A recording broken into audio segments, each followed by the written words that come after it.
আজকে আমরা আবারও চলে এসেছি সেই ভাইরাল মানুষের বাড়ি, যে সেই 12টা বিয়ে করেছিল। আরে দাদা, এই কি অবস্থা আপনার? এখানে বসে আছেন ছেঁড়া জামা কাপড় পরে, কি করে হলো এরকম? 12টা বউ মিলে ধরে মেরেছে। 12টা বউ মিলে আপনাকে মেরেছে? তা কেন মারলো? আপনি যে এই যে 3,000 টাকা করে যে বার হলো 12টা বউয়ের, 36,000 টাকা, সেটা নিয়ে তাহলে কি করলেন আপনি? ওই তো জুয়া খেলেছি, ও 36,000 টাকা নিয়ে জুয়া খেলেছি। আচ্ছা আচ্ছা, ওই কারণেই মারটি খেয়েছেন আপনি হ্যাঁ, তাহলে। ধরে খুব খেলিয়েছে। তো যে যে আপনার ভিডিও দেখে এরকম 12টা বিয়ে করতে চাইছিল, তাদের উদ্দেশ্যে কিছু বলবেন কি?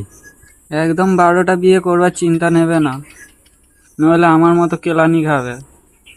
তো সবাই শুনে নিলে 12টা বিয়ে করার পর ফল দেখে নাও। 36,000 টাকা ইনকাম করতে গেলে মাঝে মাঝে 12টা বইয়ের কেলানিও খেতে হয়। দেখো, শুনে নাও, ভালো করে মনে রাখবে সকলেই। দেখতে পাচ্ছ 12টা বিয়ে করার পর অবস্থাটা কিরম হয়েছে। এই দেখো মেরেছে।